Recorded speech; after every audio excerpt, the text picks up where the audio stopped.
जय मा तारा।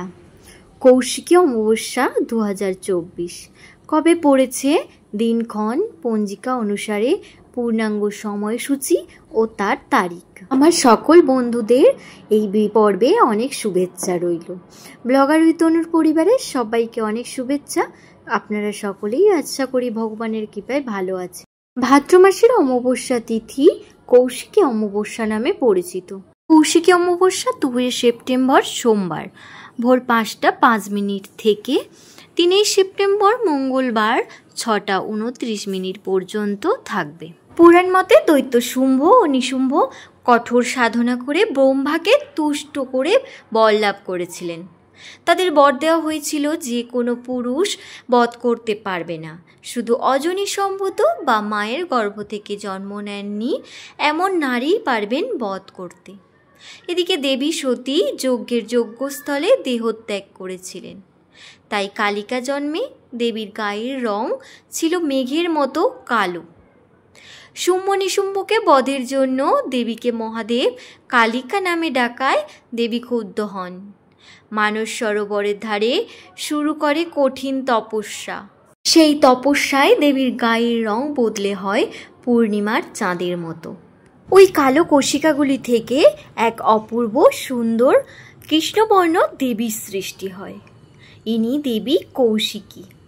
তিনি শুম্ভ ও নিশুম্ভকে বধ করেন, তাই এই অমাবস্যার নাম কৌশিকী অমাবস্যা।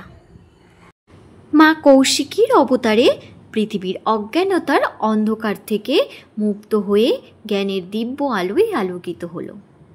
আধ্যাত্মিক স্বাধীনতা এবং আনন্দ উদযাপনের জন্য লোকেরা প্রদীপ জ্বালিয়েছিল, তাই এই দিনটিকে আলোক অমাবস্যাও বলা হয়। ভাদ্র মাসের কৌশিকী অমাবস্যায় মা তারার পুজো করা হয়। যেহেতু এই পুজোর সঙ্গে তন্ত্র সাধনার সরাসরি যোগ রয়েছে, তাই এই পুজোর রাতে বেশ কিছু নিয়ম মেনে চললে জীবনে অনেক পরিবর্তন আসতে পারে। কৌশিকী অমাবস্যায় বেশ কয়েকটি নিয়ম না মানলে জীবনে ঘোর বিপদ ঘনিয়ে আসতে পারে। বিশেষ করে যারা কালী পুজো করছেন তাদের এই নিয়মগুলি মানা উচিত, না হলে রুষ্ট হতে পারেন দেবী। এই দিন বাড়ির সদর দরজার সামনে অন্ধকার করে রাখবেন না, প্রদীপ জ্বেলে দেবেন। যত বেশিক্ষণ প্রদীপ জ্বলবে ততই ভালো। সারা রাত জ্বালাতে পারলে সবচেয়ে ভালো ফল পাওয়া যায়। কৌশিকী অমাবস্যার দিন আমিষ খাবার এড়িয়ে চলবেন। কথিত আছে এই দিন আমিষ পদ খেলে জীবনে নেতিবাচক প্রভাব পড়ে, ফলে এই ধরনের খাবার না খাওয়াই ভালো। এই তিথিতে কাউকে কটু কথা বলবেন না এবং পরামর্শও দেবেন না। কারোর সঙ্গে ঝগড়া বিবাদে জড়িয়ে পড়বেন না।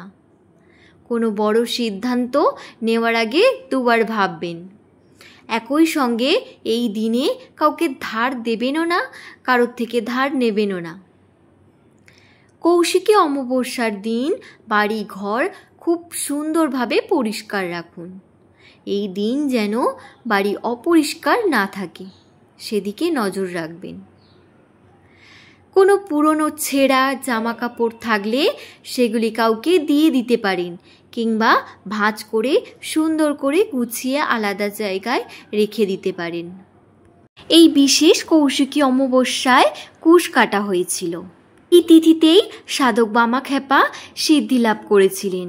তারাপীঠ মহাশ্মশানের শ্বেত শিমুল গাছের নিচে বসে সাধনা করেন বামদেব। ভক্তকে নিরাশ করেননি মা তারা, দেখা দেন বামদেবকে। সেই দিন থেকেই পালিত হয় কৌশিকী অমাবস্যা। যে কোনো শুভ কাজে ব্যবহৃত হয় এই কুশ। এই দিনে সেই কুশ কাটা হয়, তাই একে কৌশী অমাবস্যাও বলে। আজকের পর্বটি এখানেই শেষ করছি। দেখা হবে অন্য কোনো পর্বে। জয় মা তারা।